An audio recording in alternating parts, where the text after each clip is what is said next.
आज जब हम आप लोगों के सामने अपने विचार रखने आए हैं तो हमारे मन में वेदना और आक्रोश दोनों है. Both the pain and anguish with the party is feeling when we are addressing you. कारण यह है कि भारत में लोकतंत्र, न्याय व्यवस्था के प्रति अपमान और तिरस्कार की सभी सीमाएं विपक्षी दल लांघते जा रहे हैं. आम आदमी पार्टी, जिसका भ्रष्टाचार अब पूर्णतः स्थापित होता जा रहा है, वह जिस निम्नता तक जाती चली जा रही है, वो सिर्फ कष्ट देने वाला नहीं, आक्रोश देने वाला है. आप सभी को ने यदि ध्यान दिया हो, सीबीआई कोर्ट ने कल आम आदमी पार्टी के दिल्ली के पूर्व उप मुख्यमंत्री मनीष सिसोदिया जी की जब बेल रिजेक्ट की है तो उसने कहा क्या है, मैं आपके सामने उद्धृत कर रहा हूं. I am referring in front of you. Additionally, the court noted that there were serious apprehensions of Sisodia destroying, tampering with evidence or even influencing some prime witness in case if he was released on bail. आगे के बिंदु में कहा है, the evidence collected so far by CBI not only shows applicants' active participation in the above criminal conspiracy but also the prima facie commission of some substantive offences of the PC Act by him. और जो अगली line है वो मूल कारण है जिसके लिए वो सारा स्वांग रच रहे हैं.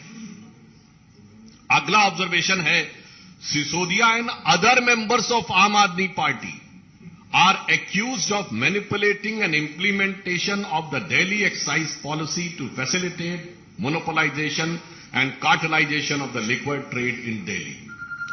मतलब अब यह तथ्यों के साथ सामने आ रहा है कि सिर्फ श्री मनीष सिसोदिया नहीं बल्कि आम आदमी पार्टी के अन्य लोग भी इस प्रकार से भ्रष्टाचार के द्वारा यह शराब नीति को प्रभावित करने के लिए जिम्मेदार थे. अब जो अपने को कट्टर ईमानदार कहते थे वो अब भ्रष्टतम भ्रष्ट सिद्ध होते जा रहे हैं. इसलिए कोई ना कोई तो स्वांग रचना ही है. इसलिए यह विषय जिसको लेकर एक बार फिर उनको गुजरात में कोर्ट से फटकार लगी है, जो कि उनकी प्रवृत्ति के अनुरूप भी है. ये ऐसे व्यक्ति हैं जो एक नहीं अनेक बार कोर्ट के द्वारा डांट फटकार पा चुके हैं, माफी मांग चुके हैं. इसलिए विषय प्रधानमंत्री जी की डिग्री का नहीं था, विषय तो इनके भ्रष्टाचार का था. ये उसके ओट में उसे छुपाना चाहते थे और इसीलिए ये इस प्रकार का स्वांग रचना कि जो चीज पब्लिक डोमेन में है, जो चीज यूनिवर्सिटी की वेबसाइट पे है, उसे मांगने के लिए कोर्ट में जाना, तो ये सिर्फ कोर्ट का समय बर्बाद करना ही नहीं. मैं कोर्ट का ऑब्जर्वेशन आपके सामने पुनः उसका मेंशन कर रहा हूं. Further, despite the degree in question being put on the website of the petitioner university for all to see, despite this fact being made expressively clear with precision in the pleading before the court and despite the respondent never disputing the degree in question either during the pendency of these proceedings or even during the final hearing. यानी जब यह प्रक्रिया न्यायालय में चल रही थी, ना आपने कभी उस विषय का संज्ञान लिया, न कोई आपत्ति दर्ज की और न अंतिम निर्णय के समय किसी प्रकार की आपत्ति दर्ज की. And the respondent number 2 has persisted with the matter. This is one more reason to impose cost on the petition. इसका मतलब यह हो गया कि आपने सिर्फ और सिर्फ अदालत का वक्त जाया करने के लिए संवैधानिक उपकरणों को दुरुपयोग करने की दृष्टि से आपने एक कार्य किया. मुझे ऐसा प्रतीत होता है कि आम आदमी पार्टी वो पार्टी है जिसने अद्भुत पॉलिसी दी थी, एक बोतल के बदले एक बोतल फ्री. एक नॉर्मल कहावत में प्रयोग होता है ना कि फ्री की रेवड़ी पर यहां सबसे ज्यादा फ्री की रेवड़ी बेवड़ों को मिली थी, एक पौवे के बदले एक पौवा फ्री। और जब ज्यादा पी लेता है आदमी तो मानसिक संतुलन खो जाता है। मुझे ऐसा लगता है श्री अरविंद केजरीवाल जी के साथ ऐसा ही कुछ हो गया है। वो पूरी तरीके से विक्षिप्त हो गए हैं और पता नहीं क्या क्या उल्टा सीधा बोलते भी चले जा रहे हैं, निम्नता पे भी आ रहे हैं और कोर्ट से भी फटकार पा रहे हैं। मगर दो चीजें बहुत साफ होती जा रही हैं। जिस ढंग की उन्होंने भाषा का प्रयोग किया है वो भारत की राजनीति में भाषा, शैली, भाव, भंगिमा, मैं तीनों चीजों की बात कर रहा हूं। वन होता है the words, the letters, the expression and your body language. ये जिस प्रकार की उन्होंने प्रयोग की है ये निम्नतम स्तर की है। यानी मैं कह सकता हूं कि वो नैतिक दृष्टि से भ्रष्टतम और राजनैतिक दृष्टि से निम्नतम स्तर के ऊपर आ गए। मगर ऐसा नहीं है। पढ़ाई लिखाई की बात कर रहे हैं पर ये बहुत चतुर और सयाने हैं। ये बात इसलिए मैं कह सकता हूं, ये पढ़े हैं पर लिखे नहीं है। मतलब आप समझ रहे हैं, किसी फाइल पे साइन नहीं करते, लिखते कुछ नहीं, कोई भी भाग नहीं रखते। सत्येन जैन से साइन करवाएंगे, मनीष सिसोदिया साइन करेंगे, लिखेंगे नहीं, सिर्फ पढ़ेंगे। ये होती है चतुरता कि भ्रष्टाचार भी करवाएंगे, लिखेंगे नहीं, लिखवाएंगे दूसरे से ताकि निपटेगा दूसरा। इसीलिए मैं कह रहा हूं इनकी पढ़ाई लिखाई में बहुत सारी चीजें आपस में गुथी हुई हैं कि जो कभी लिखे नहीं, सिर्फ पढ़े की बात करे। इसीलिए तरह तरह के स्वांग रचना। और ये तो ऐसे व्यक्ति हैं जिन्होंने अपने गुरु अन्ना जी के बारे में ही कह दिया तो उन्हें बरगलाया गया है। ये गुरु नहीं है, गुरु घंटाल है। ये स्वांग रचने वाले हैं। इनको क्या क्या संज्ञा दी जाए, नटवर लाल है। क्यों? यह बात मैं विनम्रता से पर दृढ़ता से कहता हूं। कौन भूल सकता है कि वो पार्टी है जिसने खड़े होकर राजनीति में आने से पहले कहा था सारी संसद चोर है। ये वो पार्टी है जो टोपी लगा के आते थे कि मुझे चाहिए जन लोकपाल। कहां गई आज वो टोपी? जनता को पहना दी। चलिए दिल्ली में कहते थे पूर्ण राज्य का दर्जा नहीं है, 1 साल हो गया पंजाब में, कहां है आपका वो जन लोकपाल?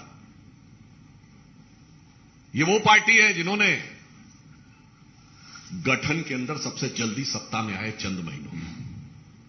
मगर ये वो पार्टी है जिन्होंने कसम खाई थी। आपको याद हो, अगर पुरानी फिल्मों में कई बार होता था ना कि जो विलेन भी होता था वो भी जब कोई झूठ बोल रहा होता था तो उसके परिवार वाले अगर कहें कि फलां की कसम खाओ तो वो चुप हो जाता था। याद है ना आपको? मगर यहां तो कसम खा ली, पलट गए। वो वैगनार हरी बत्ती वाली नहीं दिखती। मैं बंगला नहीं लूंगा, ले लिया। मैं सिक्योरिटी नहीं लूंगा, ले लिया। मैं विनम्रता से पूछना चाहता हूं, एक बिंदु बताइए जिसके ऊपर इन्होंने अपना स्टैंड कायम रखा। इसलिए हम लोगों इनके लिए इस प्रकार की बात कहते हैं कि ये बहुत ही बड़े स्वांग रचने वाले व्यक्तियों में से एक। अब मैं एक बात करना चाहता हूं, एजुकेशन और पढ़ाई लिखाई की बात करते हैं। ये वही व्यक्ति है ना, तो आईआईटी ग्रेजुएट हैं। याद करिए जब देश में कोविड की सेकेंड लहर चरम पे थी, क्या बोले थे कि वैक्सीन सारी कंपनियों को क्यों नहीं दे देते, सब बनाने वैक्सीन का फॉर्मूला दे दे, बोले थे कि नहीं? अरे मान्यवर, आप आईआईटी के पढ़े हुए हैं, वैक्सीन का फॉर्मूला कोई चूरन है जो सब बना लेंगे? सब बनाने के अधिकृत हैं। अगर ऐसा ही होता तो उसी समय में अमेरिका जैसे देश ने पैरासिटामोल भारत से आयात की है। पैरासिटामोल जैसी फंडामेंटल तो वो आराम से मंगा सकते थे। ये होता है बरगलाना। ये वो पार्टी है जिसने अप्रैल 2021 में आकर, पढ़े लिखे होने की बात करते हैं ना, ये कहा कि बच्चों का वैक्सीन हमने विदेश भेज दिया, जबकि अप्रैल 2021 तक भारत तो क्या दुनिया में बच्चों का कोई वैक्सीन नहीं बना था। और किस मुद्दे के ऊपर? क्योंकि मेयर्स कॉन्फ्रेंस में चीफ मिनिस्टर के रूप में जाना चाहते थे। ऐसा नहीं है। ये पढ़े लिखे जरूरत से ज्यादा पढ़े लिखे हैं, जिसे हम लोगों की तरफ एक कहा जाता है ना कि कुछ लोग ऐसे होते हैं ज्यादा पढ़ लिख जाएं तो वो प्रबुद्ध मूड हो जाते हैं। कहावत होती है ना, ज्यादा सयाना कौवा, आप अपने आप समझ सकते हैं। मैं किसी के प्रति शाब्दिक न लिया जाए, इसको मैं केवल इस दृष्टि से कह रहा हूं कि इसका अर्थ क्या है। बहुत समझदार हैं, बहुत चतुराई के साथ, बहुत चालाकी के साथ राजनीति को किस ढंग से निम्नता पर ले जाने का यह प्रयास कर रहे हैं। इस कारण से हम लोगों के मन में इस विषय पर आक्रोश है और हम साफ यह पूछना चाहते हैं कि केजरीवाल जी, आप इधर उधर की बात मत करिए। आप यह बताइए कि आप देश के इतिहास की पहली पार्टी हैं जिनके मंत्रियों ने जेल से रहकर सरकार चलाई है। 7 लोगों के मंत्रिमंडल में 2 लोग जेल में, और भिन्न भिन्न आरोपों में पिछले 8-10 वर्षों में कितने ही मंत्री इनके बर्खास्त हो जेल में जा चुके हैं। और उसके बाद जिस प्रकार के व्यक्तिगत आक्षेप की भाषा आप प्रयोग करते हैं प्रधानमंत्री श्री नरेंद्र मोदी जी के लिए, तो मैं यह पंक्ति कहना चाहूंगा उनके लिए कि ध्यान से सुनिए। बहुत बड़बोले आप होंगे, मगर बड़बोलेपन से कुछ हासिल नहीं होने वाला। बहुत निम्नतम स्तर तक आ रहे हैं, ना उस निम्नता से कुछ हासिल होने वाला। बहुत निर्लज्जता आप दिखा रहे हैं, ना निर्लज्जता से कुछ हासिल होने वाला। रहीम दास का दोहा है, बड़े बड़ाई ना करें, बड़े न बोलें बोल, रहीमन हीरा कब कहे लाख टका मेरा मोल। तो जिसके अंदर श्रेष्ठता, विराटता और योग्यता होती है, वो हीरे की तरह वैसे ही चमकता हुआ दिखाई पड़ता है, जैसे हमारे आदरणीय प्रधानमंत्री श्री नरेंद्र मोदी जी लोगों की आंख के आकर्षण बनके। और ये वो है, इनके लिए क्या युक्ति लागू होती है। संस्कृत का एक सुभाषित है, यस्य नास्ति स्वयं प्रज्ञा शास्त्रम तस्य करोति किम, लोचनाभ्याम विहीनस्य दर्पणम किम करिष्यति। इसका मतलब होता है, जो इन्होंने डिग्री की बात कही उसके ऊपर कहना चाहता हूं, जिसकी अपनी बुद्धि ना हो या बुद्धि कुंद हो गई हो, उसको कितना भी समझा दो समझ में नहीं आ सकता। वैसे ही जैसे जिसकी आंखें बंद हो या आंखें ना हो, कितना भी दर्पण दिखाइए उसे कुछ दिखाई नहीं पड़ सकता। तो केजरीवाल जी उस प्रकार के व्यक्ति हैं जो आंख बंद करके, जो देखते को ही देखना नहीं चाहते, तो उसे कुछ नहीं दिखाया जा सकता। क्योंकि अब इनके ऊपर, जहां से मैंने प्रारंभ किया था वहीं पे समाप्त करता हूं, जिस ढंग से तथ्यों के आधार के ऊपर भ्रष्टाचार उत्तरोत्तर साबित होता जा रहा है, मुझे लगता है कि उस कारण से वो दबाव और बिखराव की तरफ आगे बढ़ रहे हैं।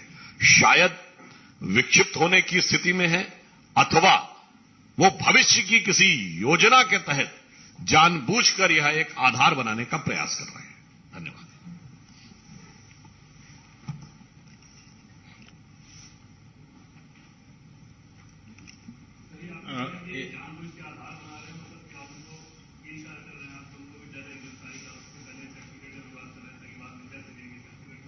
कई संभावनाएं हो सकती हैं, क्योंकि जिस प्रकार से जांच में उत्तरोत्तर चीजें सामने आ रही हैं, तो हो सकता है कि भाई जिसने किया होता है कुछ, तो उसे तो पता होता ना कि मैंने क्या किया है। जैसे जब परीक्षा का समय चूंकि चल रहा है, इसलिए याद दिलाना चाहता हूं कि जब फ्लाइंग स्क्वाड आता है सचल दस्ता निरीक्षण करने, तो जिस बच्चे ने अपने पास पुर्ची रखी हुई होती है उसे पता होता है, तो कई बार वो पहले से भी विलाप करना या प्रलाप करना शुरू कर सकता है, क्योंकि उसे पता होता है कि जब मेरी बारी आएगी तो मेरे पास से वो पर्ची बरामद हो जाएगी।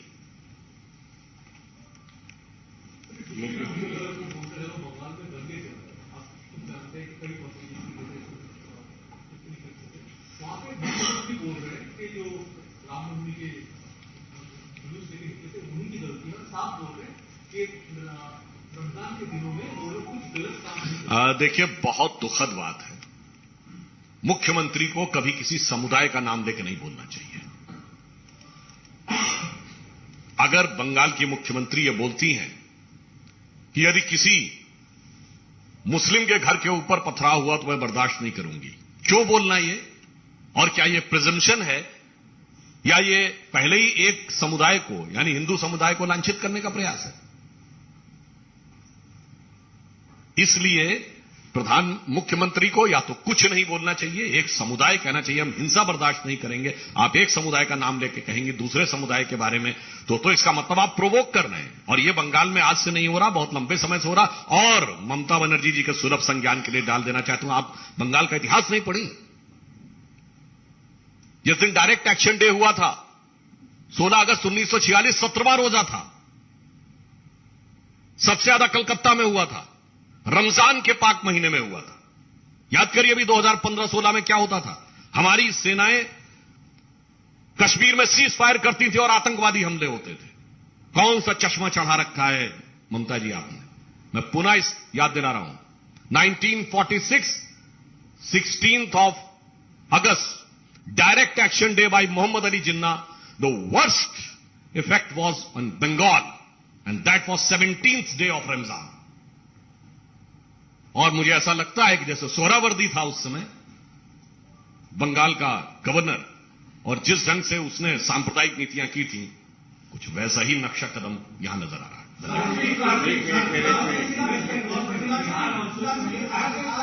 आज बिहार में अमित शाह जी का दौरा है, सासाराम भी जाना था, लेकिन वहां पर हिंसा की वजह से, रामनवमी की हिंसा की वजह से वो नहीं जा पाए।